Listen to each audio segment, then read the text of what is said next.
Welcome বন্ধুরা, আমার আর একটা নতুন সিরিজে তোমাদের সবাইকে স্বাগত জানাই।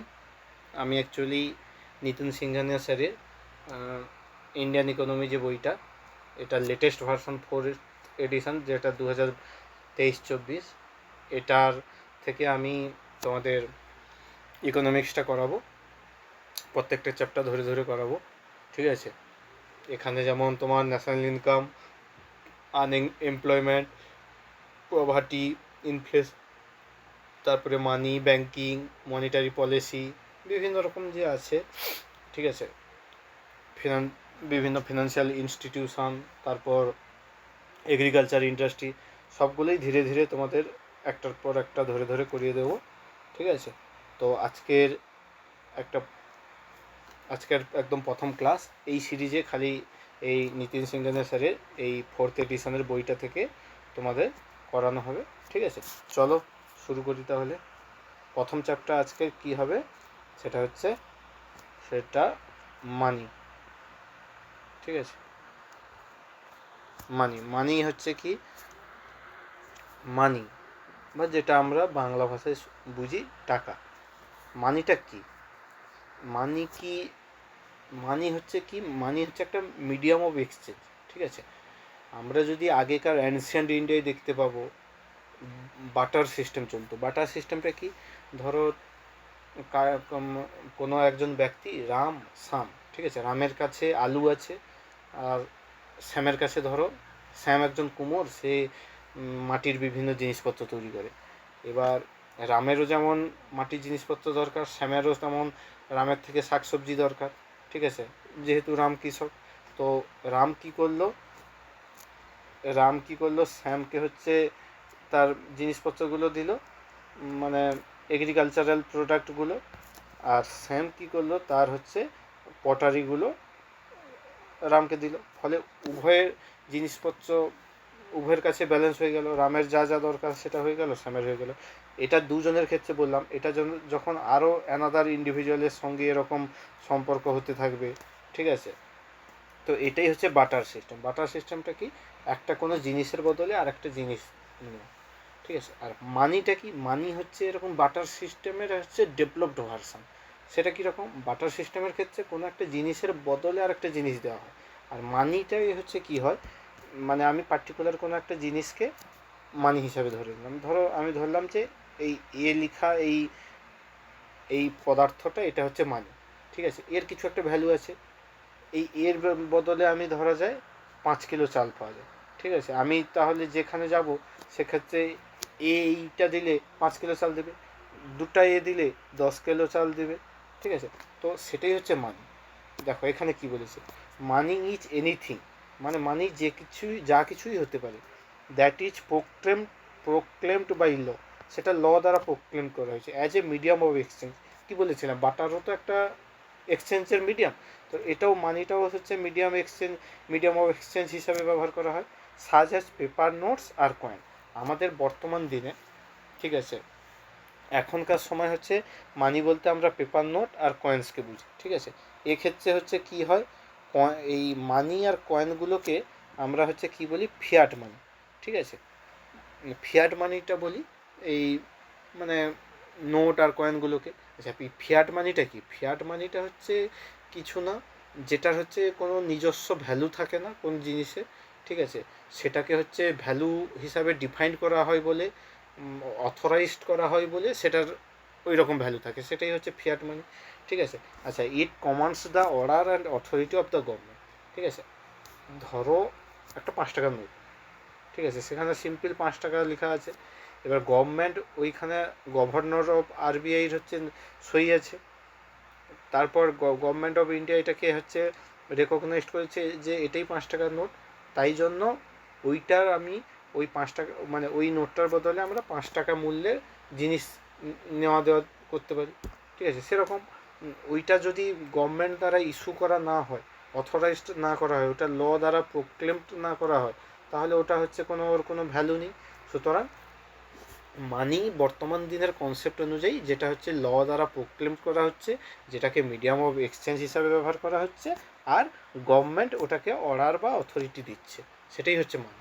ঠিক আছে। ক্রোয়েথার একজন ইকোনমিস্ট, তিনি কি বলেছেন, মানি can be defined as anything that is generally accepted as a means of exchange at the same time it acts as a measure and as a store value. ঠিক আছে। ক্রোয়েথার কি বলছে, মানি সেটাই যেটাকে হচ্ছে এক্সচেঞ্জের মিডিয়াম হিসেবে ব্যবহার করা হয়, আর সেই সঙ্গে এটা হচ্ছে একটা স্টোর ভ্যালু হিসাবে কাজ করে। ঠিক আছে, সেটাই হচ্ছে মানি।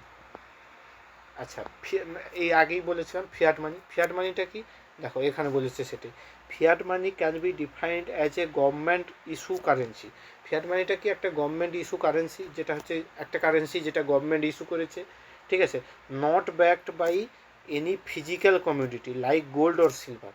ধরো আগেকার দিনে যেমন যে মানে চন্দ্রগুপ্ত মৌর্যের আমলে, তারপরে বিভিন্ন গুপ্ত যুগে, মৌর্য যুগে, তারপর কুষাণ যুগে, ঠিক আছে, এগুলোতে কী হতো, একটা কয়েন ইস্যু করা হতো। সেই কয়েনের উপরে হচ্ছে সেইটা কি, তামার মুদ্রা থাকতো, সিলভারের মুদ্রা থাকতো, সোনার মুদ্রা থাকতো। সেই মুদ্রাটাকে ধরা হতো যে ওটা 100 মুদ্রা। ঠিক আছে, 100 টাকার ওর ভ্যালু। এবার ওই 100 টাকা ভ্যালু ডিফাইন্ড করা হয়েছে বলে, গভর্নমেন্ট ডিফাইন্ড করেছে বলে ওর ভ্যালু 100 টাকা। আর যদি 100 টাকা ডিফাইন্ড নাও করা হতো, ওই যে কয়েনটা, ও তো সোনার একটা নিজস্ব মূল্য আছে, বা ওটা যদি সিলভারের হতো তার তো নিজস্ব একটা মূল্য আছে, বা copper, bronze, anything, any kind of ধাতু, যাই হতো না কেন, ঠিক আছে, ওর তো নিজস্ব একটা কিছু ভ্যালু আছে। ঠিক আছে, অ্যাজ এ ম্যাটেরিয়াল। তো সেক্ষেত্রে কি, ওইটার হচ্ছে নিজস্ব ভ্যালু আছে, ওটা গভর্নমেন্ট ইস্যু না করলে ওর একটা ফিজিক্যাল ভ্যালু আছে। ঠিক আছে, ওটা ফিয়াট মানি না। ফিয়াট মানি কোনটা, যেটার কোনো নিজস্ব ভ্যালু নেই। এই যে সেটাই বলেছে, the money does not have any intrinsic value. ঠিক আছে, ওর নিজস্ব স্বকীয়, ইন্ট্রেন্সিক কথার অর্থ হচ্ছে স্বকীয় বা নিজস্ব। ঠিক আছে, নিজস্ব কোনো ভ্যালু থাকে না, সেটাই হচ্ছে fiat money. For example, value of currency of notes coin is not based on it's production cost. ঠিক আছে, যেমন ধরো এখনকার দিনে যে নোটগুলো, ধরো 100 টাকার নোট, 100 টাকার নোটের কি প্রোডাকশান কস্ট 100 টাকা না, তার প্রোডাকশান কস্ট ধরো সাপোজ আমি 5 টাকা, কিন্তু ওটা গভর্নমেন্ট অথরাইজ করছে 100 টাকা হিসাবে বলেই ওই নোটটার ভ্যালু 100 টাকা। ঠিক আছে, না হলে তো ওই কাগজের নোটটার তো কোনো ভ্যালু 100 টাকা না, ওটার ভ্যালু 5 টাকা। তো সুতরাং ওই নোটটার কি হচ্ছে, প্রোডাকশান কস্টের উপরে ওর ভ্যালুটা ডিপেন্ড করলো না, ওটা ডিপেন্ড করলো কার উপরে, ওটার ফেস ভ্যালুর উপরে, মানে ওই নোটটার উপরে যে 100 লেখা আছে সেজন্যই ওর ভ্যালু 100। ঠিক আছে, সেটা কে গ্যারেন্টি দিয়েছে, যে ইস্যুইং অথরিটি, যে অথরিটি ওটাকে ইস্যু করেছে। ঠিক আছে, সেই করেছে, সেই মানিগুলোকেই ফিয়াট মানি বলা হয়। এটা সিম্পল একটা কনসেপ্ট। ঠিক আছে, এছাড়াও আরও দেখো, মানির যদি আরও কনসেপ্ট বলি, আরও মানির বিভিন্ন রকমের কনসেপ্ট হয়। ফিয়াট মানি যার কোনো নিজস্ব ভ্যালু নেই, সেটা হচ্ছে ফিয়াট মানি। এই যে ক্রেডিট মানি, ক্রেডিট মানি একটা হয় কি, যার মনিটারি ভ্যালুটা, যে সমস্ত মানির, ঠিক আছে, যে সমস্ত মানের মনিটারি ভ্যালুটা হচ্ছে গ্রেটার দ্যান কি হয়, সেটা হচ্ছে কমিউডিটি ভ্যালু। ঠিক আছে, সেটা হচ্ছে ক্রেডিট মানি। যেমন এই যে আমাদের বর্তমান দিনের যে নোট, কারেন্সি নোটগুলো, সেগুলোর কি, তাদের মনিটারি ভ্যালুটা বেশি। ধরো 100 টাকার নোট, ঠিক আছে, 100 টাকার নোটের কি মনিটারি ভ্যালুটা কত, 100 টাকা, বা ফেস ভ্যালু 100 টাকা, কিন্তু কমিউডিটি ভ্যালু কি, ওই কারেন্সি বা ওই পেপারের কস্ট বা ছাপা কস্ট, টোটাল প্রোডাকশান কস্ট কত, বেশি নয়, ওই 5 টাকা কি 10 টাকা, ধরো সাপোজ আমি বলছি 10 টাকা। তাহলে কি এর মনিটারি ভ্যালু বা ফেস ভ্যালুটা কি কমিউডিটি ভ্যালু বা যেটা প্রোডাকশান কস্টের থেকে বেশি, সেই সমস্ত মানিকে ক্রেডিট মানি বলা হয়। ঠিক আছে, আর একটা কি হয়, ফুল বডি মানি, ফুল বডিড মানি। সেটা কি, সেটা হচ্ছে যার মনিটারি ভ্যালু, ঠিক আছে, ইকুয়াল টু হচ্ছে কমিউডিটি ভ্যালু। ঠিক আছে, মনিটারি ভ্যালুও যা, কমিউডিটি ভ্যালুও তা, সেটা হচ্ছে ফুল বডিড হচ্ছে মানি। এটা কি আগেকার দিনে ওই রাজাদের সময় এরকম ব্যাপারটা হতো। আর একটা কি আছে, ফিউডিশিয়ারি মানি। ফিউডিশিয়ারি মানিটা কি, এটা হচ্ছে সেই ধরনের মানি যেটাকে মিডিয়াম অফ এক্সচেঞ্জ হিসাবে ধরা হয়, কিন্তু সেটা দুজন ব্যক্তির মধ্যে ট্রাস্ট হিসাবে ধরা হয়। মানে সাপোজ এই জিনিসটা, ঠিক আছে, এটাকে আমার মিডিয়াম অফ এক্সচেঞ্জ হিসাবে ধরা হলো, আমরা মানে আমি ধরো এটাকে ইস্যু করলাম, আমি ভাবলাম যে ঠিক আছে এটা মিডিয়াম অফ এক্সচেঞ্জ হিসাবে ধরা হচ্ছে, সুতরাং এটা মানি হিসাবে কাজ করছে। এইটা আমি আরেকজনকে দিচ্ছি, ধরো আমার বন্ধু, তার হচ্ছে নাম হচ্ছে এ দিয়ে, ঠিক আছে, সরি এস দিয়ে, ঠিক আছে, তো সুতরাং আমি ব্যক্তি, আমি ওকে দিচ্ছি, আমার দুজনের মধ্যে একটা ট্রাস্ট আছে যে এইটা হচ্ছে, আমি যদি মানে আমি ওকে দেই তাহলে এর ভ্যালুটা কত হবে 100। এবার সেরকম এসও হচ্ছে কনফার্মেশন পাচ্ছে যে আমাকে যে জিনিসটা দিচ্ছে তার ভ্যালু হচ্ছে 100। সেরকম আবার এস যদি ওই জিনিসটাই আমাকে দেয় তার ভ্যালু 100। এটা জেনারেলি ফিউডিশিয়ারি মানিটা হচ্ছে ব্যাংক যে চেকগুলো হয়, ঠিক আছে, ব্যাংকিং যে চেকগুলো হয় সেগুলো হচ্ছে ফিউডিশিয়ারি মানি। যেমন এটা হচ্ছে কি, ব্যাংক আর যে ব্যাংক কর্তা দুজনের মধ্যে হচ্ছে একটা কি ট্রাস্ট বিল্ড করছে এই ফিউডিশিয়ারি মানিটা।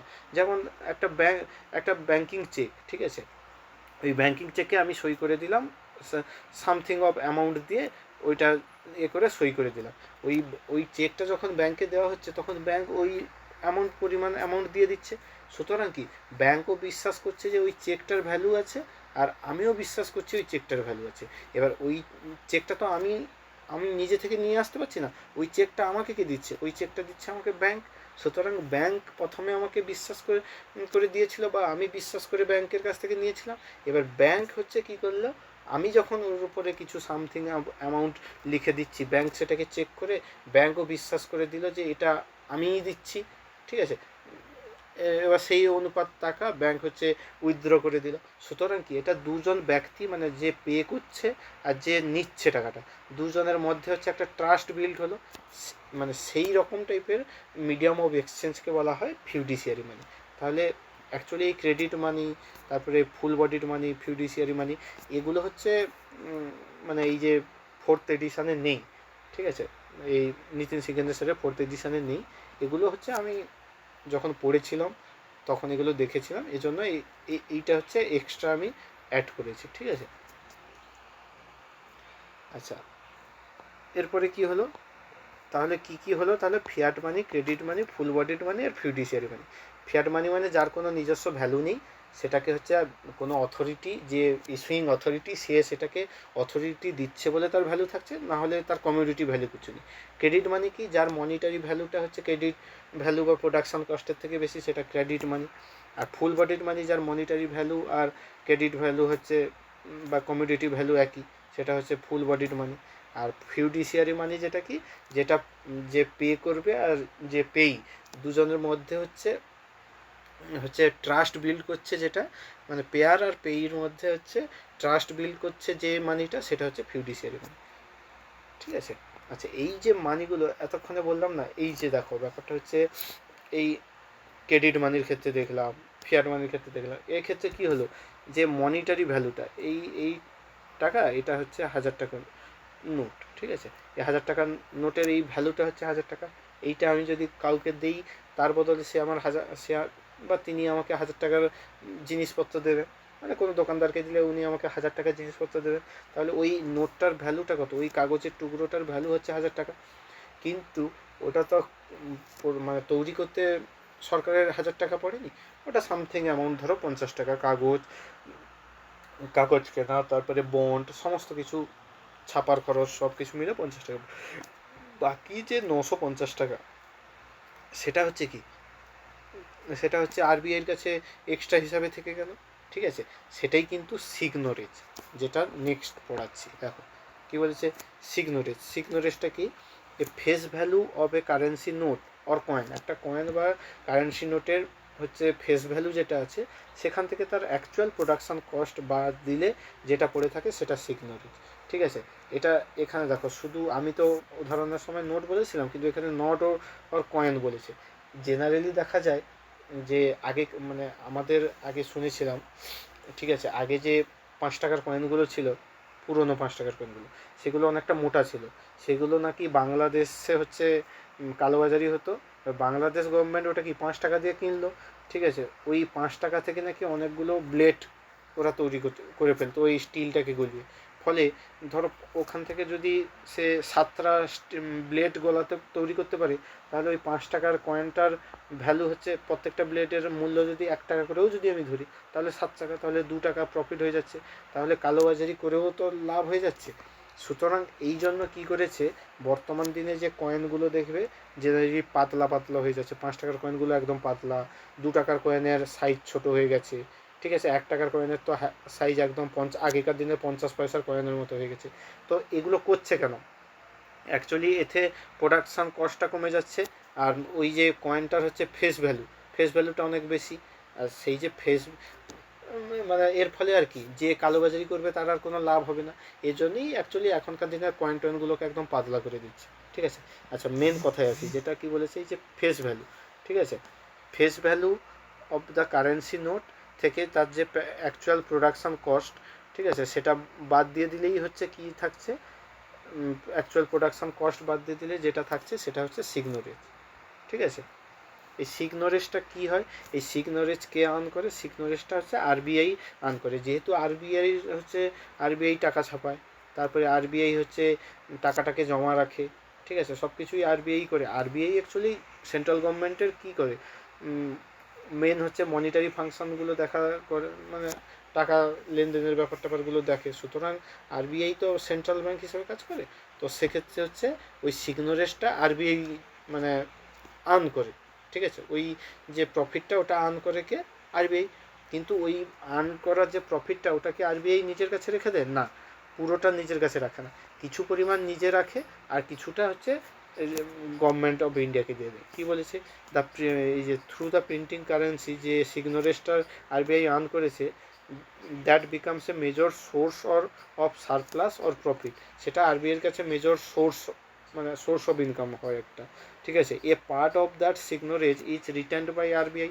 আরবিআই কিছুটা রেখে দেয়, and rest of it transfer to the government of India. বাকিটা গভর্নমেন্ট অফ ইন্ডিয়াকে পাঠিয়ে দেয়। ঠিক আছে, এবার নেক্সট কনসেপ্ট কী আছে, মানি সাপ্লাই। ঠিক আছে, কনসেপ্ট অফ মানি সাপ্লাই। মানি সাপ্লাইটা কি? ঠিক আছে, মানি সাপ্লাই মানে টাকা সাপ্লাই দেওয়া। আরবিআই, মোদ্দা কথা আরবিআই টাকা ছাপাচ্ছে, আরবিআই বাজারে টাকা ছাড়ছে। ঠিক আছে, শিডিউল কমার্শিয়াল ব্যাঙ্কগুলো সেই টাকাগুলোকে সার্কুলেট করছে বিভিন্নভাবে, আমাদের কাছে আসছে, সেই টাকা দিয়ে আমরা জিনিসপত্র কিনছি। সুতরাং কি এই যে একটা চেন হচ্ছে, আরবিআই হচ্ছে টাকাটা প্রিন্টিং করলো, স্টোর করলো, তারপরে সেখান থেকে শিডিউল কমার্শিয়াল ব্যাঙ্কগুলোকে দিল, শিডিউল কমার্শিয়াল ব্যাঙ্কগুলো জনতাকে দিল, ইন্ডিভিজুয়ালকে দিল, এবার এইভাবে টাকাটা আবার ব্যাংকে গেল, আবার দিল, এভাবে তো টাকাটা ঘুরছে। এটাই হচ্ছে মানি সাপ্লাই। ঠিক আছে, এবার কথাটা হচ্ছে আমরা মানি সাপ্লাইটাকে পড়বো কেন? এই যে এখানে আমি এই জন্য পয়েন্ট একটা দিয়েছি, হয় মানি সাপ্লাই। আমি মানি সাপ্লাইটাকে পড়বো কেন? কারণ এই মানি সাপ্লাইয়ের হচ্ছে আমাদের ইকোনমিতে বিশাল বড় হাত আছে। ঠিক আছে, আমরা যখন তখন শুনতে পাই যে ইনফ্লেশন বা মুদ্রাস্ফীতি হয়ে গেছে। ইনফ্লেশন বা মুদ্রাস্ফীতিটা একটা সহজে বলি, যখন কোনো জিনিসের দাম বাড়ে, ঠিক আছে, হঠাৎ করে বেড়ে গেছে, সেটা মুদ্রাস্ফীতি এরকম বলা যাবে না। একটা ওভার দ্য ইয়ার বা একটা পার্টিকুলার টাইম জুড়ে যখন দেখছি যে একটা পার্টিকুলার জিনিসের দাম বাড়ছে, ধরো সাপোজ আলু আগে 20 টাকা করে ছিল, নর্মালি 20 টাকা থাকে, কিন্তু ওভার দ্য ইয়ার দেখলাম ওটা হচ্ছে 30 টাকা হয়ে গেল। তাহলে কি ইনফ্লেশন হলো, 10 টাকা বাড়লো। এই যে 10 টাকা বাড়লো, এটা কি ইনফ্লেশন হলো? কতটা বাড়লো? 10 টাকা 20 টাকার বেড়েছে 50% হয়েছে, আলুর কস্ট দাম বেড়েছে 50%, সুতরাং ইনফ্লেশন কত? 50% বেড়েছে, এরকম বলবে। এবার এইটা শুধু আলুর দাম বাড়লেই তো আর বলে দিতে পারবো না। যখন একটা মার্কেটের ওভারঅল অনেকগুলো কমোডিটিকে ধরবো, সবগুলোরই কম বেশি করে দাম বেড়েছে, তখন আমরা বলবো যে বাজারে ইনফ্লেশন বা মুদ্রাস্ফীতি হয়েছে বা জিনিসপত্রের দাম বেড়েছে।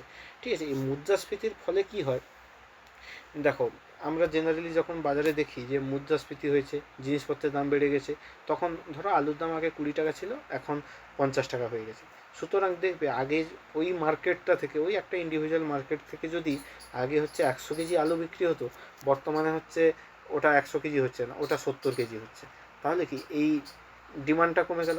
এই আগে ওইখানকার লোকরা 100 কিলো আলু ডিমান্ড করতো, এখন 70 কিলো ডিমান্ড করছে। সুতরাং কি পরিমাণটা কমে গেল। এই 70 কিলো ডিমান্ড করে যাওয়ার জন্য ওই যে যারা বিক্রেতা আরও আছে, ওরা আর 50 টাকা রাখবে না, ওরা চাইবে একটু আলুর দামটা কমাতে, যাতে তাদের বিক্রিটা বেশি হয়। তখন ওরা ধরো 45 টাকা কমাবে, করবে। তাহলে এই মোদ্দা কথা এরকম হচ্ছে কি, এগুলো ডিমান্ড অ্যান্ড সাপ্লাইয়ের উপরে পুরো মার্কেটটা ডিপেন্ড করছে। আর এই ডিমান্ড অ্যান্ড সাপ্লাইটা হচ্ছে কেন? এইটা হচ্ছে 20 টাকাটা হঠাৎ করে 50 টাকা হয়ে গেছে। এটা দু কারণে হতে পারে। ধরো একটা মার্কেটে আলুর পরিমাণের শর্ট, সেজন্য আলুর দাম বাড়তে পারে। অথবা হতে পারে লোকের হাতে প্রচুর পরিমাণে টাকা চলে এসছে। আগে একটা পার হেড সবার কাছে ধরো 100 টাকা থাকতো, কিন্তু বাজারে হচ্ছে টাকা অনেক হওয়ার জন্য বিভিন্ন লোক ব্যাংক থেকে লোন, ব্যাংক থেকে আরও লোন টোন নিয়ে নিজেদের কাছে এখন পার হেড দেখা যাচ্ছে 200 টাকা করে আছে সবার কাছে। সুতরাং বাকি যে 100 টাকা এক্সট্রা হয়ে গেছে লোকেদের কাছে, তারা কি বিভিন্নভাবে বিভিন্ন জায়গায় কিনছে, কেউ আর বাজারে গিয়ে দাম দর করছে না। ফলে আজকের 20 টাকা, কালকের 21 টাকা, 22 টাকা, 25 টাকা, এরকম বাড়তে বাড়তে একটা সময় কোনো জিনিসের একটা সার্টেন একটা পদার্থের মূল্য ইনক্রিজ করে গেল। ঠিক আছে, এভাবেই তো হচ্ছে দাম বাড়ছে। আর হ্যাঁ, হতে পারে ওই প্রোডাক্টের হচ্ছে সাপ্লাই কম হয়ে গেছে বলেও হতে পারে। আমি ও দিকটাই গেলাম না, আমি ধরলাম যে এই লোকের কাছে টাকা আছে, লোক ডিমান্ড করছে, তাই জিনিসের দাম বাড়ছে। এবার কথাটা হচ্ছে, তাহলে ওই লোকের কাছে এক্সট্রা টাকা ছিল বলেই হচ্ছে লোক ডিমান্ড করেছিল, এজন্যই দামটা বেড়েছিল। তাহলে ওই লোকের কাছে যদি এক্সট্রা টাকা না আসতো, তাহলে হচ্ছে ডিমান্ড করতে পারতো না। তাহলে এই টাকার সার্কুলেশনটা কে করছে? আরবিআই করছে। তাহলে আরবিআই যদি মানি সাপ্লাই বা টাকা সার্কুলেশন কম করে দেয় বা টাইট করে দেয়, তাহলে কি লোকের হাতে টাকা থাকবে না, লোক ডিমান্ড করবে না, ফলে কি ইনফ্লেশন হবে না। তো এভাবে তো তাহলে কি আর মানি সাপ্লাইয়ের ইম্প্যাক্ট আছে তো ইকোনমিতে, কি বলছো? এরকমভাবেই ইম্প্যাক্ট আছে। তারপর এই যে মানি সাপ্লাই, ব্যাংকে আরবিআই ধরো অনেক পরিমাণ টাকা কী করেছে, শিডিউল কমার্শিয়াল ব্যাঙ্কগুলোতে ইনফিউজ করেছে, টাকা দিয়েছে। এবার শিডিউল কমার্শিয়াল ব্যাঙ্ক অনেক পরিমাণ টাকা দেওয়ার মানে পেয়ে তারা কী করেছে, ইন্টারেস্ট রেট কমিয়ে দিয়েছে। ফলে মার্কেটে বিভিন্ন টাকার সার্কুলেশন অনেক বেশি হয়ে যায়। তো এই সব ক্ষেত্রে হচ্ছে মানি সাপ্লাইটা হচ্ছে ইম্পর্টেন্ট। ঠিক আছে, মানে মানি সাপ্লাই মানে কি, সাপ্লাই অফ মানি, মানির হচ্ছে মানে টাকার হচ্ছে সাপ্লাই হওয়াটাই হচ্ছে মানি সাপ্লাই। ঠিক আছে, তাহলে কি এই যে দেখো বলেছি কি, মানি supply has a major impact on economy of a country. একটা কান্ট্রির ইকোনমি বা ওয়ার্ল্ড ইকোনমির ক্ষেত্রেও মানি সাপ্লাইয়ের একটা ইম্প্যাক্ট আছে। ঠিক আছে, the inflation of a price of commodities. ঠিক আছে, কমিউডিটিসগুলোর দামের হচ্ছে মুদ্রাস্ফীতি হচ্ছে, দেয়ার ডিমান্ড, তাদের ডিমান্ডও বাড়ছে, অ্যান্ড তাদের সাপ্লাই চেঞ্জ, তাদের সাপ্লাইটাও চেঞ্জ হচ্ছে, দ্য সাপ্লাই অফ মানি, মানে এগুলো হচ্ছে কি হচ্ছে, মানি সাপ্লাইটাকে হচ্ছে, মানি সাপ্লাইয়ের জন্য প্রভাবিত হচ্ছে। In economics money supply plays a important role in the interest rate and cash flow prevalent throughout the country. ঠিক আছে, এই যে মানি সাপ্লাই হওয়ার জন্য কি, একটু আগে বললাম আরবিআই হচ্ছে শিডিউল কমার্শিয়াল ব্যাঙ্কগুলোকে অনেক পরিমাণ টাকা দিয়ে দিল, ফলে কি হবে, তারা অনেক পরিমাণ মানি সার্কুলেট করলো। এবার আরবিআই হচ্ছে ওই শিডিউল কমার্শিয়াল ব্যাঙ্কগুলোকে টাকা, ওই শিডিউল কমার্শিয়াল ব্যাঙ্কগুলো থেকে, বা মানে এই যে শিডিউল কমার্শিয়াল ব্যাঙ্ক মানে কি, এই যে তোমার বিভিন্ন এসবিআই, আইডিএফসি, এইচডিএফসি, যা কিছু আছে না কেন, পিএনবি, এলাহাবাদ ব্যাঙ্ক, এদের কাছ থেকে যখন টাকাগুলো নিয়ে নিচ্ছে, তাহলে কি মানি মার্কেটের টাকা থাকছে না। তাহলে এভাবেই তো মানি সাপ্লাইটা হচ্ছে আরবিআই করছে। আর এই মানি সাপ্লাইটাই তাহলে মানে ওভারঅল হচ্ছে, মানে আরবিআইয়ের এই মানি সাপ্লাইয়ের জন্য হচ্ছে আমাদের অর্থনীতি ইম্প্যাক্ট হচ্ছে। এবার এই মানি সাপ্লাইটা কী একবার জেনে নিলাম, এটা একটা স্টক কনসেপ্ট। ঠিক আছে, আচ্ছা, একটা হয় স্টক কনসেপ্ট আর একটা হয় ফ্লো কনসেপ্ট। ঠিক আছে, স্টক কনসেপ্ট আর ফ্লো কনসেপ্টটা কি, ঠিক আছে, যেটা কোনো একটা পার্টিকুলার টাইমে হচ্ছে কাউন্ট করা হয় সেটাকে স্টক কনসেপ্ট। মানে ধরো আমি দেখতে চাইছি যে এই মুমেন্টে, মানে ধরো আজকের দিনে মানি সাপ্লাইটা কত হয়েছে, বা আমি দেখবো যে আজকের এই হচ্ছে 12টার সময় বা আজকে 2টোর সময় মানি সাপ্লাই কতটা হয়েছে। এটা হচ্ছে কোনো একটা পার্টিকুলার টাইম বা পার্টিকুলার মুমেন্ট অফ টাইমে দেখা হচ্ছে, এজন্যই এটা হচ্ছে একটা স্টক কনসেপ্ট মানি সাপ্লাইটা। ঠিক আছে, ফ্লো কনসেপ্ট কোনটা, যেটা হচ্ছে ওভারঅল একটা টাইম পিরিয়ড ধরে করা হয়। ধরো পার ডে আমি কাউন্ট করছি, পার মান্থ কত করে হচ্ছে করছি, পার ইয়ার কীভাবে হচ্ছে দেখছি, সেগুলো হচ্ছে ফ্লো কনসেপ্ট। যেমন মানি সাপ্লাইটা, মানি সাপ্লাই না সরি, ন্যাশনাল ইনকাম, তারপরে ইনফ্লেশন, এগুলো কি একটা একটা টাইম পিরিয়ড জুড়ে এগুলো দেখা হয়, অবজার্ভ করা হয়, সেগুলো এই জন্য সেগুলো ফ্লো কনসেপ্ট। স্টক কনসেপ্ট কোনটা, যেটা একটা পার্টিকুলার টাইমের মধ্যে যেটা দেখা হয়, সেটাই হচ্ছে স্টক কনসেপ্ট। ঠিক আছে, আচ্ছা, এবার আমরা মানি সাপ্লাই কোনটাকে বলবো। এবার আরবিআই তো টাকা ছাপালো, ঠিক আছে, আরবিআইয়ের কাছে টাকা আছে, আরবিআই কিছু ব্যাংকে টাকা দিয়েছে, এবার সেই টাকা কোনো না কোনোভাবে জনতার কাছে পৌঁছেছে। তাহলে কোন টাকাটাকে আমরা মানি বলবো, যেটা হচ্ছে সার্কুলেশনে আছে, আর কোনটা সার্কুলেশনে নেই বলবো।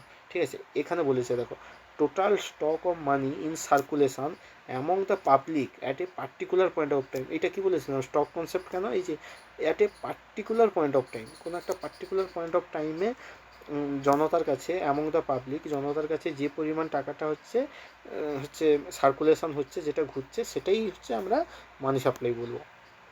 আচ্ছা, এই যে মানি সাপ্লাই অফ মানি, এটা does not include the stock of মানি। মানে এই মানি সাপ্লাই মানেই যে স্টক অফ মানি এরকম না। মানে আরবিআই ধরো 1000 কোটি টাকা ছাপিয়েছে, ঠিক আছে, 1000 কোটি টাকা ছাপিয়েছে, তার মধ্যে হচ্ছে 900 কোটি টাকা হচ্ছে বিভিন্ন ব্যাংক ট্যাঙ্ক, বিভিন্ন ফিনান্সিয়াল ইনস্টিটিউশনে ইনফিউজ করেছে, দিয়েছে। সুতরাং বাকি এখানে 100 কোটি টাকা তো পড়ে আছে, তো এটাকে আমরা কিন্তু মানি সাপ্লাই হচ্ছে এরকম বলতে পারবো না। বা এই যে 900 কোটি টাকা, এর মধ্যে ব্যাংক ট্যাঙ্ক বা ফিনান্সিয়াল ইনস্টিটিউশন আরও ধরো 600 কোটি টাকা মার্কেটে ছেড়েছে, বাকি এই 300 কোটি টাকা, এটা তো এরা পুরোপুরি জনতাকে দিতে পারবে না। এর মধ্যে কিছু টাকা তারা সরকারের কাছে জমা, মানে আরবিআইয়ের কাছে জমা রাখতে হয়েছে, তাদের সিকিউরিটির জন্য রাখতে হয়েছে, বিভিন্ন পারপাসে 300 কোটি টাকা ওই ফিনান্সিয়াল ইনস্টিটিউটগুলো তাদের কাছে রেখেছে, সেটা তারা সার্কুলেট করছেন। তাহলে এই 300 কোটি টাকাটা, এটাও তো আর সার্কুলেট হচ্ছে না, হচ্ছে কোনটা? এই 600 কোটি টাকাটাই সার্কুলেট হচ্ছে, ঠিক আছে। তাহলে কি, তাহলে মানি সাপ্লাই হচ্ছে কত টাকা বলবো? সেটা হচ্ছে 600 কোটি টাকা। এই 100 কোটি টাকা বা এই 300 কোটি টাকা যেটা হচ্ছে ব্যাঙ্কগুলো তাদের নিজেদের কাছে হোল্ড করে রেখেছে, কোনোভাবে সেগুলো সাপ্লাই করছে না সেটা, বা আরবিআই তার নিজের কাছে রেখেছে সেটাও সাপ্লাই করছে না সেগুলোকে আমরা মানি সাপ্লাই বলবো না। মানি সাপ্লাই বলবো এই 600 কোটি টাকাটা, ঠিক আছে। এবার এখানে সেটাই বলেছে, দেখো, ইট ডাজ নট, এই যে supply of money does not include stock of money held by the government. কোনো গভর্নমেন্ট হচ্ছে যে টাকাটা হোল্ড করে রেখেছে সেটাকেও বলবো না। Or by the banking system of the country. Banking system মানে ওই যে বললাম, ব্যাঙ্কগুলো তাদের সিকিউরিটির জন্য কিছু পরিমাণ অ্যামাউন্ট হচ্ছে হোল্ড করে রেখেছে, সেটাকেও আমরা হচ্ছে মানে কি বলবো, সেটাকেও আমরা মানি সাপ্লাই বলবো না, ঠিক আছে। আচ্ছা, এর বাদ দিয়ে এই যে ডিমান্ড ডিপোজিট, আচ্ছা, অ্যাপার্ট ফ্রম ডিমান্ড ডিপোজিট, কিন্তু ডিমান্ড ডিপোজিট মানে এবার ওই আগে কত বললাম যে 1000 কোটি টাকা হচ্ছে ছাপা হয়েছে, তার মধ্যে 600 কোটি টাকা মানি সাপ্লাই হচ্ছে। এই 600 কোটি টাকা বিভিন্নভাবে ধরো একটা ইন্ডিভিজুয়ালের কাছে এসছে, কোনোভাবে তার কাছে 1 কোটি টাকা এসছে, তার মধ্যে সে কি করেছে, ব্যাংকে 10 লাখ টাকা রেখেছে। এবার ওই 10 লাখ টাকাটা সে ব্যাংকে জমা রেখেছে, সে যে কোনো মুহূর্তে ডিমান্ড করতে পারে, সেটাই তো ডিমান্ড ডিপোজিট, ঠিক আছে, যে কোনো মুহূর্তে ডিমান্ড করতে পারে। কিন্তু এই যে ওই 1 লাখ টাকাটা তাহলে ওই ব্যাংকে আবার তো জমা পড়ে আছে, কিন্তু ওই ব্যাংকে জমা পড়ে থাকলেও ওটা কিন্তু হচ্ছে মানে স্টক হয়ে আছে বা ব্যাংকিং সিস্টেম দ্বারা হোল্ডিং হয়ে আছে এরকম না, ওটা যে কোনো মুহূর্তে ওই ব্যক্তিটা কিন্তু টাকাটা চাইতে পারে, ওটা ওই ব্যাংকের কাছে লাইবিলিটি বা কর্জা, ঠিক আছে। তো সুতরাং ওটা কিন্তু হচ্ছে মানি সাপ্লাইয়ের মধ্যে কাউন্ট হবে। কিন্তু ব্যাংক যেটা টোটালি মানে জনতাকে দেবে না, নিজের সিকিউরিটির জন্য রেখেছে, সেটা হচ্ছে তার কাছে মানি সাপ্লাইয়ের মধ্যে কাউন্ট হবে না। মানে ওটা হিসাব করেছিলাম যে 300 কোটি টাকাটা ব্যাংক পুরো রেখে দিয়েছিল, সেটা মানি সাপ্লাইয়ের মধ্যে হবে না। আর এই যে 1 কোটি টাকাটা, এটা তো এই 600 কোটি টাকার মধ্যে পড়ছে, এটা কোনো না কোনো সময় ব্যাংক একজন ইন্ডিভিজুয়ালকে দিয়েছিল, এ খুব বড় লোক, এর কাছে 1 কোটি টাকা আছে, সেই 1 কোটি টাকাটা তার মধ্যে কিছু টাকা বিজনেস লাগিয়েছে, বিভিন্নভাবে খরচ করেছে, গাড়ি টাড়ি কিনেছে, আর হচ্ছে 1 লাখ টাকা হচ্ছে সে ব্যাংকে হচ্ছে রেখেছে, মানে ব্যাংকের খাতায় রেখেছে, সেটাই হচ্ছে সেটা যে সে যখন খুশি তুলে নিতে পারবে ওই ব্যক্তিটা। তাহলে ওই 1 লাখ টাকাটা ওই ব্যাংকে থাকলেও ব্যাংকের কিন্তু ওই রিজার্ভ মানি হিসাবে থাকছে না। সুতরাং ওই 1 লাখ টাকাটা ওই হচ্ছে কি হচ্ছে, মানি সাপ্লাইয়ের মধ্যে কাউন্ট হচ্ছে, ঠিক আছে। আচ্ছা, ডিমান্ড ডিপোজিটটা তোমরা হয়তো জানো কি জানো না।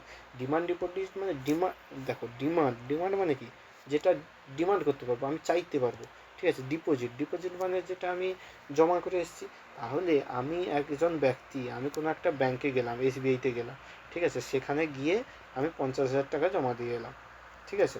এবার সেই টাকাটা আমি যে কোনো মুহূর্তে আমি তুলতে পারি, আমি হচ্ছে বাই এটিএম তুলতে পারি, ঠিক আছে, আমি গিয়ে চেক লিখে ক্যাশ হিসাবে তুলতে পারি, আমি যে কোনো মুহূর্তে যখন খুশি ডিমান্ড করব, আমি ইউপিআই দিয়ে অন্য কাউকে ট্রান্সফার করলাম মানে কি, আমি সেই ব্যাংকের কাছেই ডিমান্ড করলাম যে আমি তোমাকে 1,50,000 টাকা দিয়ে এসেছিলাম, আমার ওই টাকাটা দাও, আমি অমুকজনকে পাঠাবো। সেটা তো অ্যাকচুয়ালি ইউপিআই করি, যাই করি, অনলাইন ট্রানজাকশান করি, যাই করি না কেন, ওটা তো অ্যাকচুয়ালি আমি যখন ডিমান্ড করছি ব্যাংক আমাকে সঙ্গে সঙ্গে দিতে বাধ্য হচ্ছে, সেটাই হচ্ছে ডিমান্ডার। মানে আমি ডিমান্ড করার সঙ্গে সঙ্গে আমার ডিপোজিটটা যেটা আমি পেয়ে যাব, সেটাই হচ্ছে ডিমান্ড ডিপোজিট, ঠিক আছে। সেই ডিমান্ড ডিপোজিটগুলো বাদ দিয়ে ব্যাংকের কাছে যে নিজস্ব টাকা আছে সেগুলো কিন্তু হচ্ছে মানি সাপ্লাইয়ের মধ্যে পড়বে না। তাহলে কি ডিমান্ড ডিপোজিটগুলো মানি সাপ্লাইয়ের মধ্যে পড়বে? অবভিয়াসলি পড়বে, কারণ সেটা তো একজন ইন্ডিভিজুয়ালের টাকা। ঠিক আছে, আচ্ছা তারপরে কি বলেছে, বিকজ, কারণ, আচ্ছা এইগুলো কেন পড়বে না? এই যে যেগুলো স্টক অফ মানি গভর্নমেন্ট দ্বারা হেল্ড করা আছে বা ব্যাংকিং সিস্টেম দ্বারা হেল্ড করা আছে, সেগুলো হচ্ছে সেগুলোকে হচ্ছে কি বলা হবে, সেগুলো মানি মানে সাপ্লাই অফ মানির মধ্যে পড়বে না। কেন পড়বে না? কারণ মানে supply of money does not include, এগুলোকে ইনক্লুড করবে না। কেন? কারণ because they are supplier and producer of money. RBI কি প্রডিউসার, আর শিডিউল কমার্শিয়াল ব্যাঙ্কগুলো কি, তারা হচ্ছে সাপ্লায়ার। তাহলে তারা সাপ্লায়ার আর প্রডিউসার, সুতরাং তারা হচ্ছে মানি সাপ্লাইয়ের মধ্যে আসছে, কাউন্ট হবে না। ঠিক আছে, therefore the stock of money held by them is not part of the stock of money held by people. তাহলে কি তাদের দ্বারা যে টাকাটা হচ্ছে স্টক করা আছে আর জনতার কাছে দ্বারা যে টাকাটা স্টক করা আছে, দুটো একই না, সেটাই বলতে চাইলো। ঠিক আছে, সেটাই হচ্ছে মানি সাপ্লাই। বুঝলে ব্যাপারটা? কি বুঝতে পারলে? মানে সোজা কথা, যে টাকাটা বাইরে চারপাশে সার্কুলেট হচ্ছে সেটাই হচ্ছে মানি সাপ্লাই।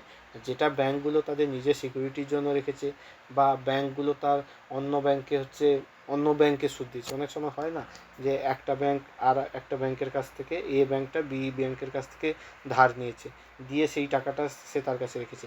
এবার এই বি ব্যাঙ্কের যে এই টাকাটা, সেটা এ ব্যাঙ্কের কাছে আছে, এবার সেটা বি ব্যাঙ্কের কি একটা অ্যাসেট হিসাবে আছে।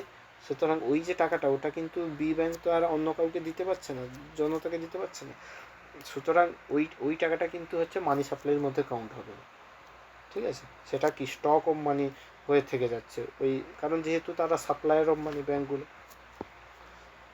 ঠিক আছে, এবার এই যে মানি সাপ্লাই হচ্ছে, কত টাকা সাপ্লাই হচ্ছে, এটা কি বলেছিলাম, এটা স্টক অফ কনসেপ্ট। কারণ এটা স্টক কনসেপ্ট কেন, এটা কোনো পার্টিকুলার মোমেন্ট অফ টাইমে কতটা মানি সার্কুলেট হচ্ছে সেটা কাউন্ট করা যায়, এজন্য হচ্ছে একটা এটাকে স্টক মানে স্টক কনসেপ্ট বলা হয়। এবার এই মানি সাপ্লাই তো বলে দিলাম যে কাউন্ট করা যায়, কিন্তু কথা হচ্ছে কীভাবে কাউন্ট করব, সেই জন্য কি হয়েছে, tools to measure money supply. এবার পড়বো আমরা কি, এই যে টাকাগুলো মানি সাপ্লাই মার্কেটে হচ্ছে, সেগুলো কীভাবে হচ্ছে আমি মেজার করতে পারবো যে এটা হচ্ছে। আর এই মেজারগুলো কে করে, এই measure is measure by RBI. এই যে supply of money measure by RBI, এটা থেকে কোশ্চেন দিবে, কে সাপ্লায়ার, মানি সাপ্লায়ার কে, আরবিআই। কে সাপ্লাই অফ মানিকে মেজার করে, সেটা আরবিআই। ঠিক আছে, এবার সেই মানি সাপ্লায়ার মেজারগুলোর হচ্ছে কতগুলো হচ্ছে কম্পোনেন্ট কী কী, M0, M1, M2, M3, M4, আরও আছে, পরে পরে বলবো। এবার M0টা কী বলবো, দেখো এই M0টা হচ্ছে রিজার্ভ মানি। ঠিক আছে, এটা হচ্ছে রিজার্ভ মানি, এটাকে বলা হয় রিজার্ভ মানি। ঠিক আছে, এই রিজার্ভ মানি বলা হয়। M0টা কোনটা, এই যে কারেন্সি ইন সার্কুলেশান। ঠিক আছে, M0 কোন কোন টাকাগুলোকে বলবো, M0 সেটা এই যে কারেন্সিটা সার্কুলেশনে আছে। ঠিক আছে, কি বলেছিলাম, আরবিআই 1000 কোটি টাকা ছাপিয়েছে, তার মধ্যে ব্যাঙ্কগুলো 300 টাকা হোল্ড করে রেখেছে, আরবিআই 100 টাকা হোল্ড করে রেখেছে, টোটাল 400 কোটি টাকা হোল্ড করা আছে, বাকি 600 টাকা মার্কেটে ছাড়া আছে। সেইটা কি সার্কুলেট হচ্ছে বিভিন্নভাবে, সেইটা ব্যাংকের কাছে কখনো যাচ্ছে, ব্যাংক আবার অন্য কাউকে দিচ্ছে, আবার সেটা হচ্ছে সে আবার নিয়ে বিভিন্ন খাতে খরচ করছে, সেগুলো ঘুরে ফিরে ব্যাংকে যাচ্ছে। মানে ওভারঅল এই যে 600 কোটি টাকাটা, এটা তো হচ্ছে মার্কেটে ঘুরছে। তাহলে এই 600 কোটি টাকাটা হচ্ছে কি হচ্ছে, এই 600 কোটি টাকাটা হচ্ছে এই 600 কোটি টাকাটা হচ্ছে কারেন্সি, যেটা হচ্ছে সার্কুলেশন হচ্ছে সেটা। তারপরে ব্যাংকার্স ডিপোজিট উইথ আরবি, ব্যাংকার্সগুলো বিভিন্ন ব্যাংক ট্যাঙ্কগুলো, বিভিন্ন financial institution, schedule commercial bank, এরা কী করে বিভিন্ন টাকা তো হচ্ছে এতে করে, মানে আরবিআইয়ের কাছে ডিপোজিটে রাখে। ঠিক আছে, সেই যে ডিপোজিটগুলো, ঠিক আছে সেগুলো, ঠিক আছে কারেন্সি যেটা সার্কুলেশনে আছে, তারপরে ব্যাংকার্স ডিপোজিট, ব্যাঙ্কগুলো আরবিআইয়ের কাছে যেগুলো মানে বিভিন্নভাবে রিজার্ভ হিসাবে রেখে এসছে সেগুলো। তারপর আদার ডিপোজিট উইথ আরবিআই, মানে আরবিআইয়ের কাছে আরও যে মানে এই সমস্ত বাদে, মানে এই ব্যাংকার্স ডিপোজিট বাদে আর যে ডিপোজিটগুলো আছে, সেইগুলো সবগুলো নিয়ে হচ্ছে M0। ঠিক আছে, M0টা কি, মার্কেটে যে টাকাটা সার্কুলেশন হচ্ছে, প্লাস ওই ব্যাঙ্কগুলো যে এই 300 কোটি টাকাটা রেখেছিল জমা বলেছিলাম, ঠিক আছে সেটা আরবিআইয়ের কাছে ডিপোজিট হিসাবে রেখে এসছে সেগুলো, plus other deposit with RBI. আরবিআইয়ের কাছে অন্যান্য যে ডিপোজিটগুলো আছে সেইগুলো হচ্ছে মিলে সেইগুলো মিলে হচ্ছে M0। এবার এই আদার ডিপোজিটগুলো কী কী আরবিআইয়ের কাছে দেখো, বিভিন্ন হচ্ছে পাবলিক ফিনান্সিয়াল ইনস্টিটিউশন আছে যাদের ডিপোজিটগুলো আরবিআইয়ের কাছে আছে, তারা যে কোনো মুহূর্তে ওই টাকাটা তুলতে পারে, ঠিক আছে, সেগুলো হচ্ছে আদার ডিপোজিট। তারপরে বিভিন্ন ফিনান্সিয়াল ইনস্টিটিউশনগুলো আছে, ইন্টারন্যাশনাল বিভিন্ন ইনস্টিটিউশন আছে, তাদের যে টাকাগুলো আরবিআইয়ের কাছে আছে, মানে ধরো IMF, ঠিক আছে, তারপরে ওয়ার্ল্ড ব্যাংক থেকে ভারত লোন নিয়েছে, বা ADB থেকে লোন নিয়েছে, মানে এশিয়ান ডেভেলপমেন্ট ব্যাংক থেকে লোন নিয়েছে, সেই লোন অ্যামাউন্টগুলো কোথায় গিয়ে ঢুকছে, সেগুলো আরবিআইয়ের কাছে গিয়ে ঢুকছে, ঠিক আছে। বা ফরেন রেমিটেন্স এসছে, বা ফরেন থেকে যে রেমিটেন্সগুলো এসছে সেগুলো কার কাছে জমা আছে, আরবিআইয়ের কাছে জমা আছে, সেগুলো হচ্ছে আদার ডিপোজিটের মধ্যে পড়ছে।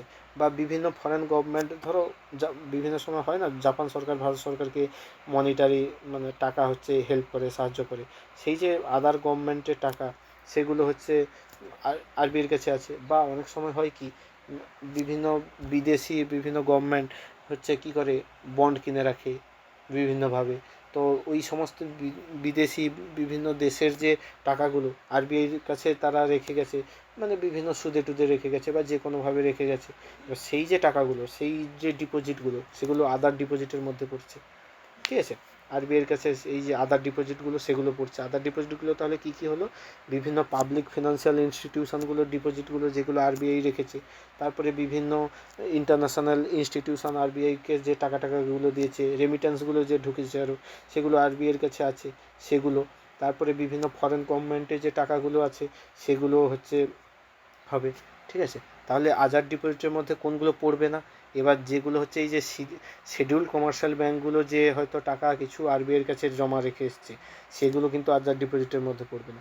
বা ভারত সরকার মনে করেছে যে কিছু টাকা জমা রাখবে, তারা হচ্ছে সে টাকা ভারত সরকার হচ্ছে আরবিআইয়ের কাছে সেই টাকাটা জমা রেখে এসছে, সেটাও কিন্তু আদার ডিপোজিটের মধ্যে পড়বে না, ঠিক আছে।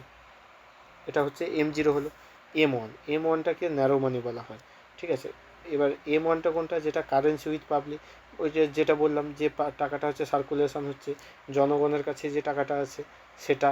তারপরে net demand deposit held by commercial bank, ঠিক আছে, বিভিন্ন কমার্শিয়াল ব্যাংকের কাছে যে ডিমান্ড ডিপোজিটগুলো আছে, ঠিক আছে। ডিমান্ড ডিপোজিট আছে মানে কি, জনতার টাকা, বা মানে জনতার টাকা মিনস কোনো কোম্পানি, বিভিন্ন কোনো ইন্ডিভিজুয়াল, কোনো পার্সন, তারা যে ব্যাংকে কিছু পরিমাণ টাকা রেখে এসছে, সেই টাকাটা তারা যখন ডিমান্ড করবে সঙ্গে সঙ্গেই তারা ডিপোজিট করে নিতে পারবে।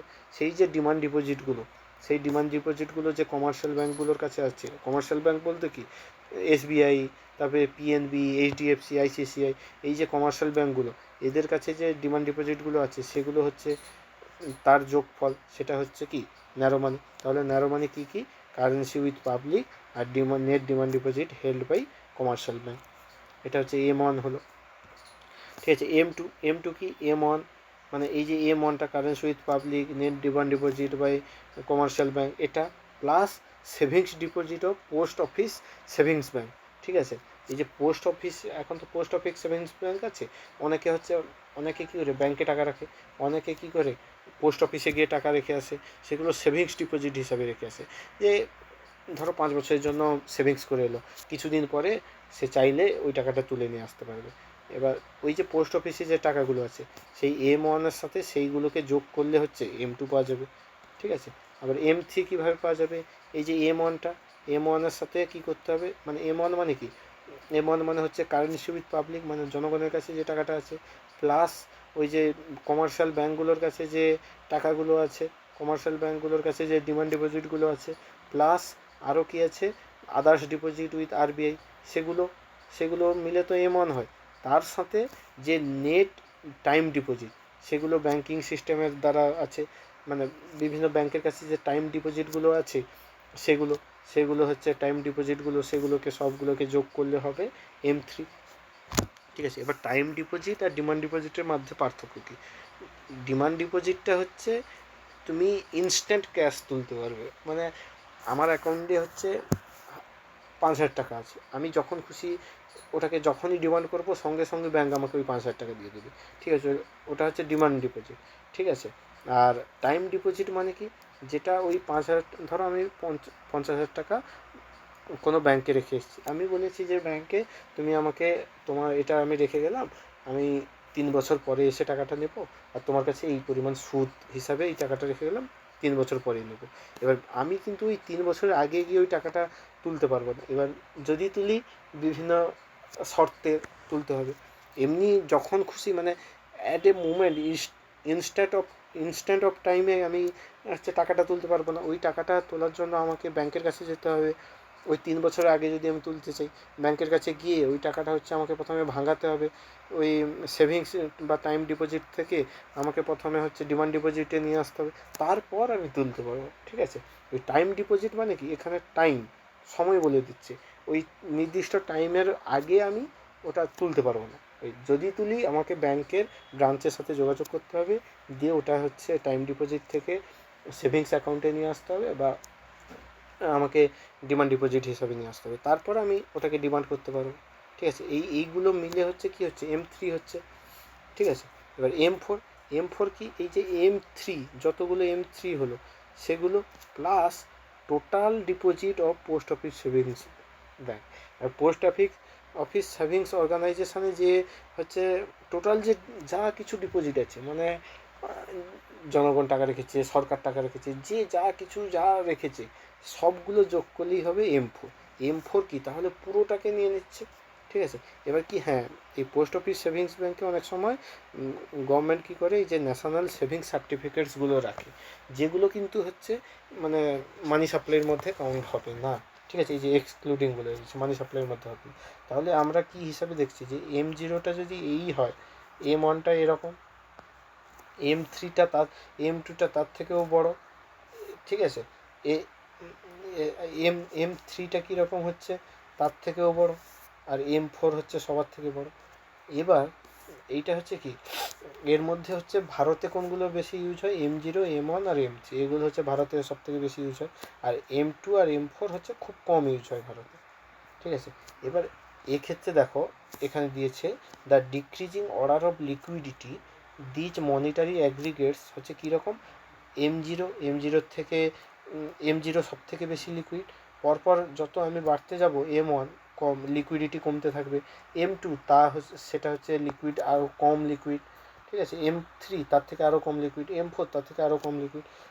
এই কথাটা লিকুইড তো বললাম। ঠিক আছে, লিকুইড জিনিসটা কি, ঠিক আছে, লিকুইডিটি সেটাই যেটাকে আমি যত সহজে ক্যাশে ট্রান্সফার করতে পারবো।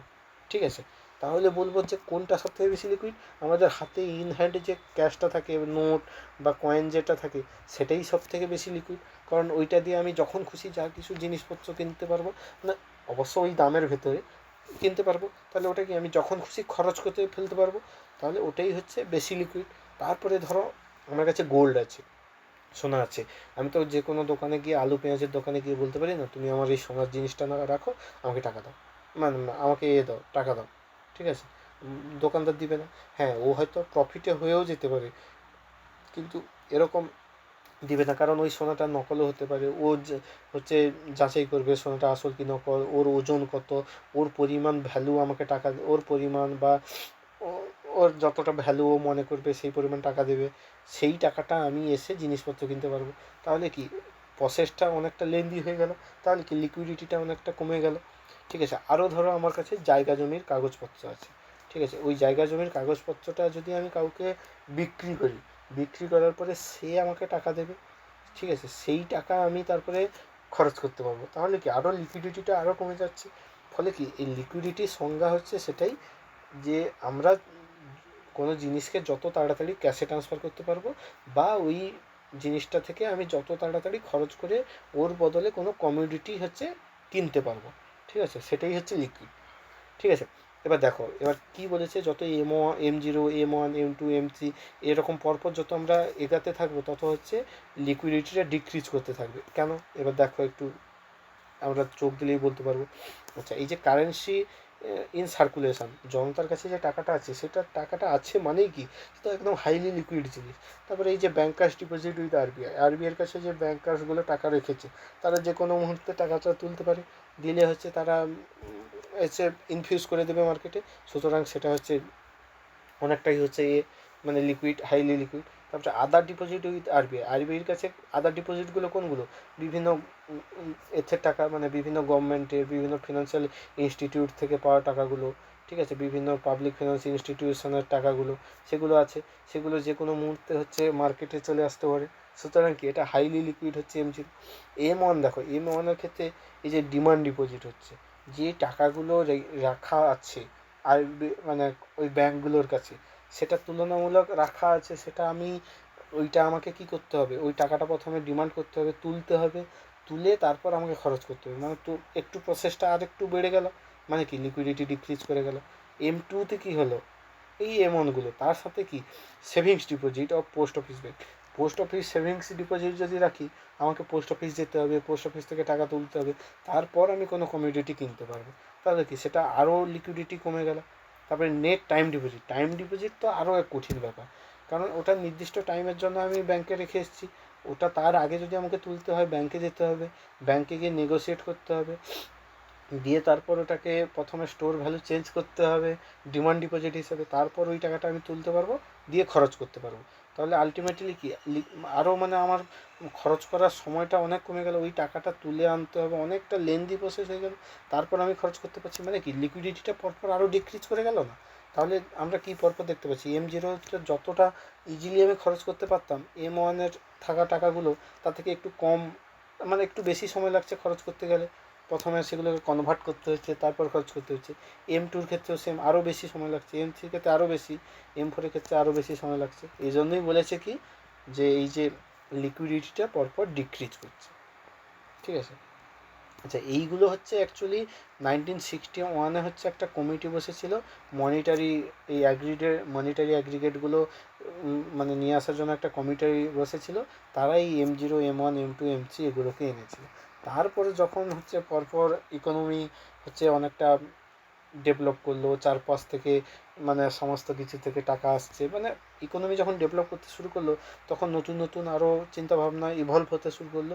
সেক্ষেত্রে এই যে 1998-তে, ঠিক আছে, আবার নতুন হচ্ছে কিছু নিউ মনিটারি এগ্রিগেট আর লিকুইডিটি এগ্রিগেট ইন্ট্রোডিউস করা হলো, ঠিক আছে। এবার এইটা হচ্ছে ওয়াইভি রেড্ডি হচ্ছে ছিল, চেয়ারম্যান ছিল এই কমিটির, ঠিক আছে।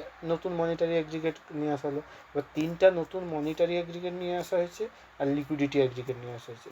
কি তিনটা মনিটারি অ্যাগ্রিগেট কোনটা কোনটা, সেটা হচ্ছে এই যে NM1, NM2 আর NM3, এই তিনটা মনিটারি অ্যাগ্রিগেট।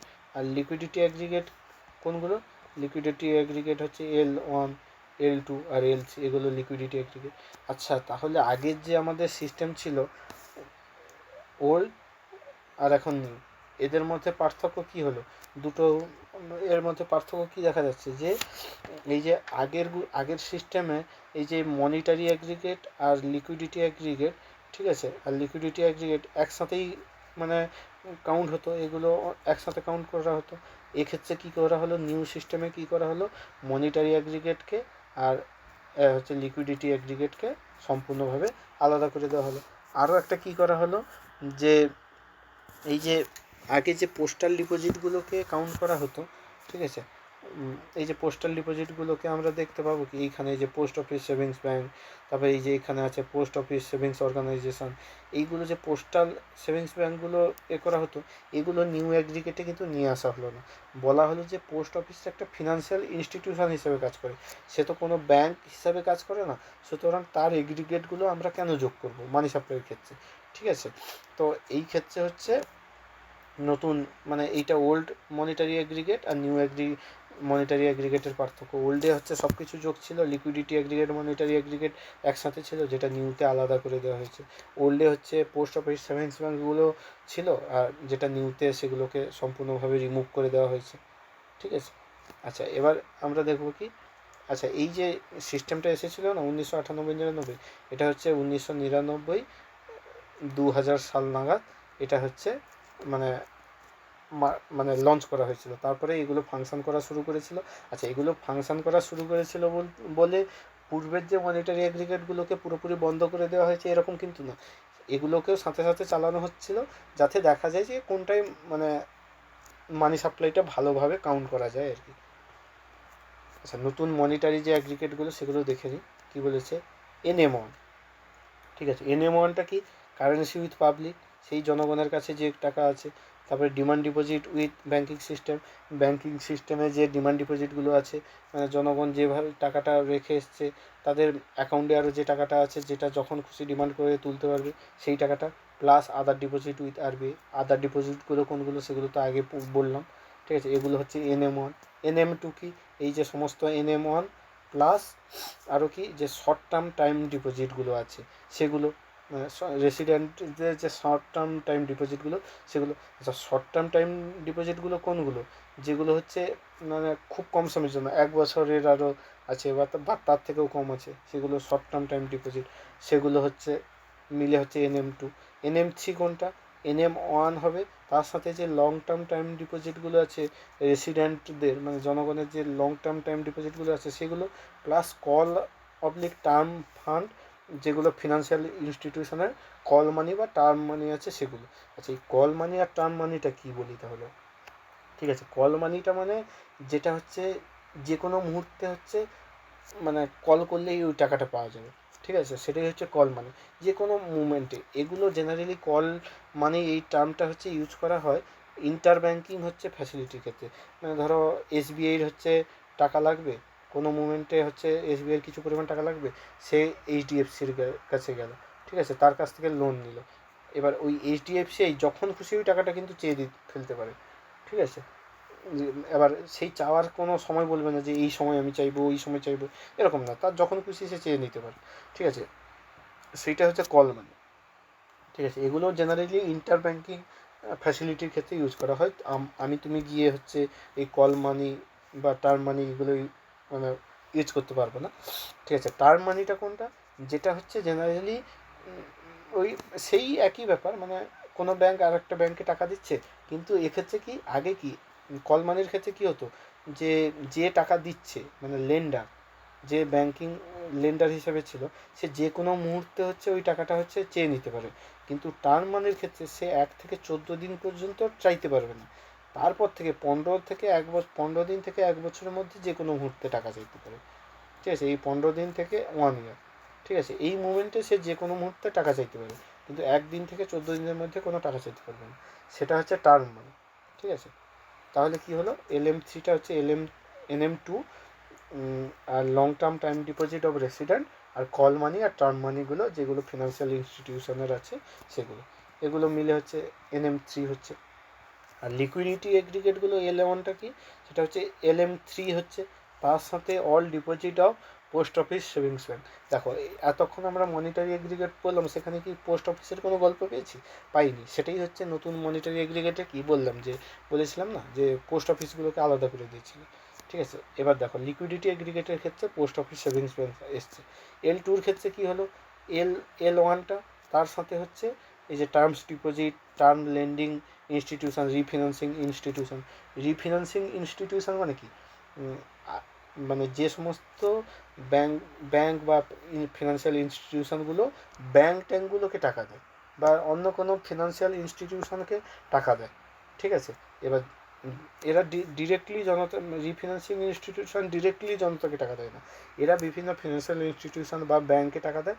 ব্যাংক সেই টাকা বা ওই ফিনান্সিয়াল ইনস্টিটিউশন ওই টাকাগুলো ইন্ডিভিজুয়ালের মধ্যে ডিস্ট্রিবিউট করে, সেগুলোকেই রিফিনান্সিং ইনস্টিটিউশন বলে। যেমন কি NHB কি হাউজিং ব্যাংকের, ন্যাশনাল হাউজিং ব্যাংক, এ কী করে বিভিন্ন হাউজিং পারপাসে যে বিভিন্ন ব্যাংকের লোনগুলো থাকে সেগুলোকে টাকা দেয়। তারপরে নাবার্ড কি কোনো দিন জনতাকে সরাসরি টাকা দেয় না, নাবার্ড হচ্ছে বিভিন্ন এগ্রিকালচারাল যে ব্যাংকগুলো আছে, কোঅপারেটিভ ব্যাংক ট্যাঙ্কগুলো আছে, তাদেরকে টাকা দেয়। RRB এদেরকে টাকা দেয়। এবার ওই RRB থেকে আমরা টাকা তুলতে পারি, বা কোঅপারেটিভ ব্যাংকগুলো থেকে আমরা টাকা তুলতে পারি।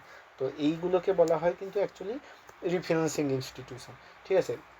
ওই রিফিনান্সিং ইনস্টিটিউশনের যে টার্ম ডিপোজিটগুলো আছে, ঠিক আছে, সেগুলো, বা টার্ম লেন্ডিং আছে সেগুলো, তারপরে term borrowing by financial institution, ঠিক আছে, বিভিন্ন ফিনান্সিয়াল ইনস্টিটিউশন মানে কি? আমি HDFC বলতে পারি, ICICI বলতে পারি, SBI বলতে পারি, PNB বলতে পারি, অন্নপূর্ণা ফিনান্স বলতে পারি, যা কিছু, চোলা ফিনান্স, দেনা ব্যাংক, উজ্জীবন ব্যাংক, মানে বিভিন্ন ব্যাংক আছে, তাদেরকে ফিনান্সিয়াল ইনস্টিটিউশন বলবো। তাদের যে টার্ম বরোয়িং, তারাও তো একটা কোনো বিভিন্ন টাইপের, আমরা যেমন কি ব্যাংকের কাছ থেকে বিভিন্নভাবে বড় করি, কোনটা বলি যে এতদিনের মধ্যে দেবো, সেরকম ওই ফিনান্সিয়াল ইনস্টিটিউশনগুলোও তো যেমন কল মানি টার্ম মানি নেয়, তার সাথে সাথে এই যে টার্ম ডিপোজিটগুলো বরোয়িংগুলোও নেয়, যে এতদিনের মধ্যেই ব্যাংক, ধরো সাপোজ এসবিআই এইচডিএফসির কাছ থেকে টাকা নিচ্ছে, বলছে যে আমি 5 দিন পরে তোমাকে এই টাকাটা দিয়ে দেবো, তাহলে কি সেটা টার্ম বরোয়িং হচ্ছে। তারপরে সার্টিফিকেট অফ ডিপোজিট, ঠিক আছে, এই যে ফিনান্সিয়াল ইনস্টিটিউশনগুলো বিভিন্ন সার্টিফিকেট অফ ডিপোজিট ইস্যু করে সেগুলো।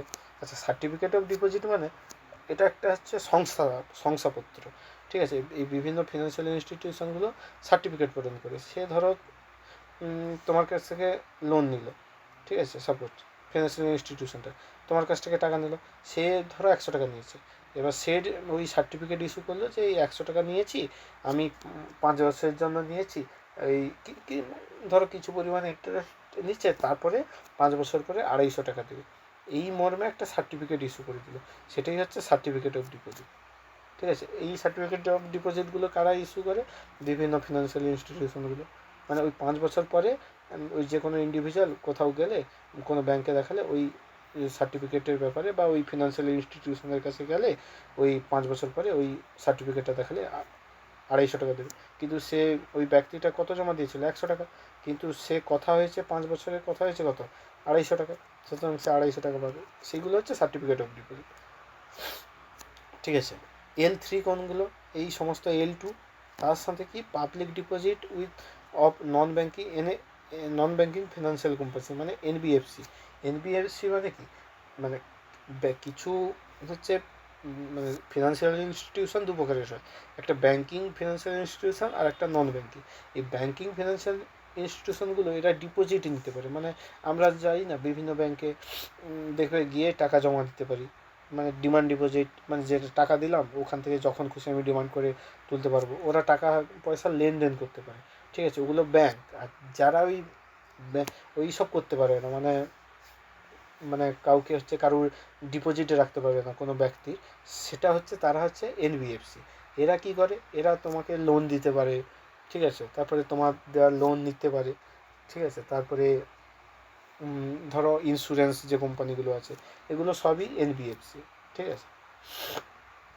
এটা নন ব্যাঙ্কিং, এরা ব্যাঙ্কিংয়ের সাথে যুক্ত না অ্যাকচুয়ালি, সেরকম দেখতে গেলে কিন্তু নাবার্ডও হচ্ছে কিন্তু এনবিএফসির মধ্যে পড়ে, ঠিক আছে। এরা তো ব্যাঙ্কিং ফ্যাসিলিটি প্রোভাইড করে না জনগণকে, ঠিক আছে। আচ্ছা, পরে যখন পড়বো আমরা দেখিয়ে দেবো যে নাবার্ডও হচ্ছে একটা এনবিএফসির মধ্যে পড়ে, ঠিক আছে। আচ্ছা, এবার নোট, স্পেশাল নোট কি বলেছে দেখি। দ্য ডাটা অন M0, এই M0 যে ডাটা সেটা হচ্ছে পাবলিশ করে আরবিআই উইকলি বেসিসে। এই M0 যে ডাটাটা আরবিআই উইকলি বেসিসে প্রোভাইড করে, হয় যে ক্ষেত্রে M1 আর M3 ডাটাগুলো ফোরনাইটলি বেসিসে হচ্ছে পাবলিশ করে, ঠিক আছে। আচ্ছা, আর data on L1 R L2 এগুলো হচ্ছে মান্থলি বেসিসে পাবলিশ করে, আর হচ্ছে L3 আর L3টা হচ্ছে কোয়ার্টারলি হচ্ছে পাবলিশ করে, ঠিক আছে। এগুলো স্ট্যাটিক, মানে এ পার্ট, মানে মুখস্থ করার পার্ট, এটা একটু মনে রেখে দেবে, আর কিছু না। আচ্ছা, এবার নেক্সট আসছে মানি মাল্টিপ্লায়ার। মানি মাল্টিপ্লায়ারটা কি? এটা হচ্ছে রেশিও অফ ব্রড মানি আর রিজার্ভ মানি, ঠিক আছে। এটা হচ্ছে মানি মাল্টিপ্লায়ারটা সেইটাই, যেটা হচ্ছে ব্রড মানি আর রিজার্ভ মানির হচ্ছে রেশিও, সেটাই হচ্ছে মানি মাল্টিপ্লায়ার, ঠিক আছে।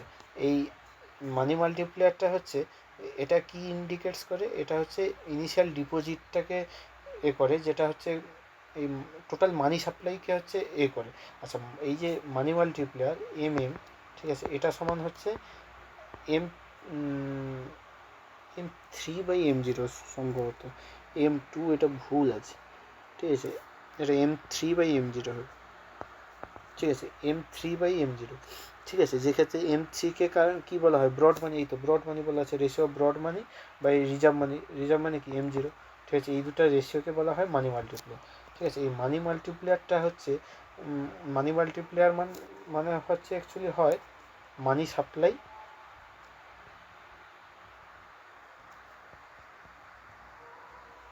সাপ্লাই বাই রিজার্ভ মানি, ঠিক আছে, তাহলে যদি মানি মাল্টিপ্লেয়ারের ভ্যালু বাড়ে, তখন মার্কেটে মানি সাপ্লাই হচ্ছে বাড়তে থাকবে, আর রিজার্ভ মানি বা মানি যে রিজার্ভ হচ্ছে সেটা হচ্ছে কমতে থাকবে। ঠিক আছে, এটা এই জন্য কী বলেছে, এই যে ইট indicates how the initial deposit leads to A greater final increase in the total money supply. ঠিক আছে, টোটাল মানি সাপ্লাইতে কতটা ইনক্রিজ হচ্ছে ডিক্রিজ হচ্ছে সেটা দেখা যায়। আচ্ছা, মানি মাল্টিপ্লেয়ার এটা M2/M0 না, এটা M3/M0 হবে, ইকুয়াল টু মানি মাল্টিপ্লেয়ার যেটা may be impacted any change of the component. ঠিক আছে, আচ্ছা, মানি মাল্টিপ্লেয়ার আমরা আরও একটা সূত্র জানি, মানি মাল্টিপ্লেয়ার সমান হচ্ছে কি, রিজার্ভ মানি দেখেছিলাম। ঠিক আছে, রিজার্ভ মানি দেখেছিলাম। তো রিজার্ভ মানির ক্ষেত্রে কি জানি আমরা, রিজার্ভ বলতে বিভিন্ন ব্যাংকের কাছে কতটা রিজার্ভ আছে, সুতরাং রিজার্ভটা যত কমতে থাকবে তত মার্কেটে হচ্ছে ক্যাশ ফ্লো হতে থাকবে। তাহলে আমরা কি বলতে পারি, যে মানি মাল্টিপ্লেয়ার যদি বাড়তে থাকে তাহলে এই রিজার্ভটা কমতে থাকবে, যেহেতু ব্যস্তানুপাতিক সম্পর্ক, রিজার্ভটা কমতে থাকবে। আর রিজার্ভ কমতে থাকা মানে কি, মার্কেটে হচ্ছে মানি ফ্লোটা হতে থাকবে। ঠিক আছে, এটাই হচ্ছে মানি মাল্টিপ্লেয়ার। ঠিক আছে, এতটা পর্যন্ত মানি আছে। এরপরে ব্যাঙ্কিং অফ ইন্ডিয়াটা পড়বো নেক্সট ক্লাসে। ঠিক আছে, চলো আজকে এত দূর। তোমরা কেমন লাগছে সবাই জানাবে, ফিডব্যাক দেবে। ঠিক আছে, আজকের মানি আর মানি সাপ্লাইটা হলো, পরের দিন হচ্ছে ব্যাঙ্কিংটা, যত banking of India, banking history, আরবিআইয়ের ফাংশানগুলো করাবো। ঠিক আছে, চলো আজকের মতো বাই।